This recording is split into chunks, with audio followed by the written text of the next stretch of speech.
অনেক কিছু আমরা জানি, কিন্তু বিষ্ণু ইসলামের জীবনের ব্যাপারে অনেক কিছু আমরা জানি না। কত কি যে উপন্যাস, গল্প বাকি নাই আমাদের, সব পড়েছে, কিন্তু বিষ্ণু ইসলামের একটা সিরাত উল্টে দেখা হয়নি। এরকম আছে না নাই? একবার হলেও জীবনে আমাদের বিষ্ণু ইসলামের সিরাতটা পড়ে দেখা উচিত। হুব্বুহু আল ঈমান, নবীর প্রতি ভালোবাসা এটা ঈমানের অংশ বা অঙ্গ না, নবীর ভালোবাসাই হচ্ছে ঈমান। আপনি নবীর ভালোবাসা নাই তো আপনার ঈমানই নাই। আল্লাহ তাআলা বিষ্ণু ইসলামকে কিছু অনন্য বৈশিষ্ট্য দিয়েছিলেন, স্বতন্ত্র বৈশিষ্ট্য, যেটা আর অন্য কোনো নবীকে দেননি।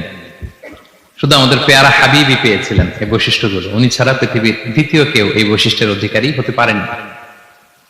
এই অনন্য বৈশিষ্ট্য কি? সে সমস্ত স্বতন্ত্র বৈশিষ্ট্য যেগুলো দিয়ে আল্লাহ তাআলা বিষ্ণু ইসলামকে ধন্য করেছেন। এই বৈশিষ্ট্যগুলো নিয়ে আজকে আমরা জানবার চেষ্টা করব, কিভাবে আমাদের নবী unique, some distinctive characteristics of Prophet Muhammad sallallahu alaihi wasallam।